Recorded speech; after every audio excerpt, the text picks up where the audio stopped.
Welcome to This Explainer. Today, we're diving into a brutal, winner-takes-all war raging entirely beneath the surface of Tanalin.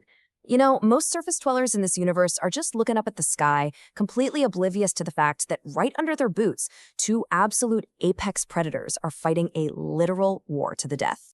Let's set the stage here. As this quote perfectly captures, we're looking at a totally unforgiving, lightless realm. This isn't just a place where the sun doesn't shine. Light is literally forgotten down here.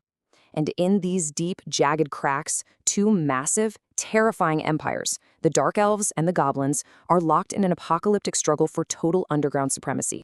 So, here's our battle plan for today's explainer.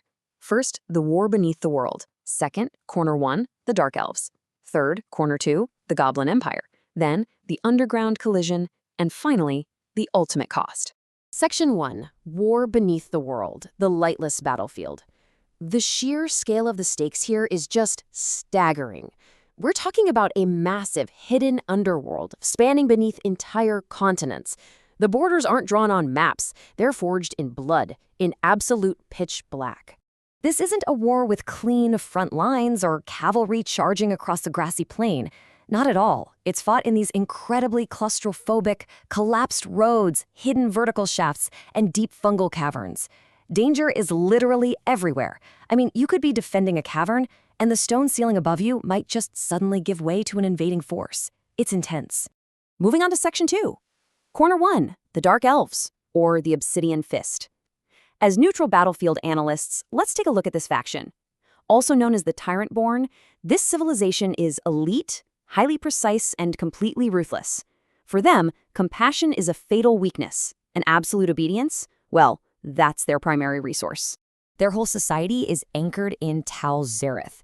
This is a terrifying, sprawling citadel built right into the deep warrens, and it is heavily fortified with razor-sharp black obsidian. The whole city is governed by a vicious clan structure and ruled by a singular rotating tyrant.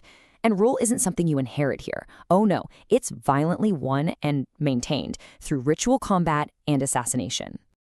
Living for thousands of years completely changes how a civilization thinks. It means their hatreds, their magics, their deadly clan feuds, they aren't just flashes in the pan. They are refined over centuries. So when they go to war, they're bringing a millennium of combat perfection right to the front lines. And because of that immense lifespan, their elite mage warriors wield 4 heavily restricted, highly lethal magical disciplines. First, blood magic, which they use to actually draw physical healing from the pain of their enemies. Then there's shadow magic, the ultimate camouflage, void magic, to completely shatter their enemy's grasp on sanity, and finally abyssal magic, which literally unravels flesh and soul. But hey, magic isn't their only weapon. The Dark Elves fight in absolute, terrifying, disciplined silence. They communicate mid-battle entirely through complex hand signals. And rather than horses, they ride these scaled, 2-legged lizard mounts. These things can sprint up cavern walls in total silence to deliver devastating strikes with paralytic venom. Because really, the only thing worse than an elf assassin is an elf assassin dropping directly on your head from the ceiling. Which brings us to Section 3. Corner 2, the Goblin Empire, also known as the Swarm of the Broken Crowns. Opposite the Dark Elves, we've got the Goblins of the Broken Crowns Mountains. They've constructed a completely different but equally terrifying imperial war machine. Let's see how this shapes up into an incredible matchup. Now, while your average goblin tunnel fighter is only about 4 to 5 feet tall, their society is ruled by the 3 kings. These are mysterious, towering figures standing a massive 7 feet tall. This stark hierarchy of size commands the unending armies of their empire, and it keeps their fiercely rival factions unified enough to face major external threats. Interestingly, while the Dark Elves fiercely reject all gods and only believe in their own supremacy, the Goblin Empire is totally united by their devout worship of a subterranean force they just call the Dark. It's this unknown, ancient evil lurking beneath the earth that fuels their aggression. It ties their whole identity directly to the deepest, blackest parts of the world. Militarily speaking, the goblins absolutely do not seek a fair fight. They use chittering swarm tactics, trapping nets, and bolos to disrupt enemy lines. Crucially, they have these massive, glowing yellow eyes that evolve to see perfectly in pitch-black tunnels. They use this total dark vision to stalk their prey, sabotage supplies, and strike from the blind side, right when the enemy is most vulnerable. And to counter those agile wall-climbing lizards we talked about, the goblin cavalry rides massive, shell-armored giant black beetles. These enormous insects have dark shells that perfectly blend into the claustrophobic cavern walls. This lets them rapidly transport heavy warriors and supplies through the Empire without being easily spotted. So yeah, forget horses. Down here, you're getting run down by a heavily armored insect the size of a minivan. So this brings us to the absolutely crucial question. What actually happens when the hyper-elite, silent precision of the Dark Elves violently crashes into the terrifying, trap-laying numbers of the Goblin Empire? Let's break down this collision. Section 4. The Underground Collision, a clash of extremes. We're now entering the real climax of this explainer.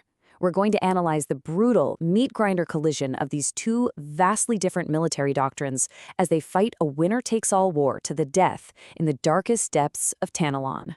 This is the ultimate tale of the tape, perfectly mapping out the sheer asymmetry of this war. You have a single tyrant's elite magic users going toe-to-toe with 3 rival kings who command an endless swarm. You've got scaling lizards fighting giant armored beetles. It is just a perfect storm of contrasting lethalities. It really comes down to a fundamental clash of philosophies. On one side, you have the hyper-refined, centuries-honed lethality of the Dark Elves. Every single soldier they lose is a centuries-old investment gone forever. But on the flip side, the Goblin force relies on massive, rapid population growth. They can literally absorb horrific casualties, eat whatever fungus or remains are left behind, and just replace those losses with frightening speed. And just imagine the sensory experience of this war for a second. In the sensory deprivation of the underground, the Dark Elves' utter, chilling silence crashes violently into the rapid, echoing clicks and chitters of the Goblin advance. It's an environment where the absolute slightest sound, or the sudden absence of it, means immediate, brutal death. Finally, Section 5, the ultimate cost. Why the surface should care. Let's step back and look at the bigger picture here. Why does a war fought completely out of sight matter so desperately to the humans, elves, and dwarves living on the surface world up above? Well, right now, this underground turf war keeps both factions heavily occupied. But if a dark elf tyrant manages to completely crush the goblin threat and unite the clans, their next move is widely rumored to be the Obsidian Crusade.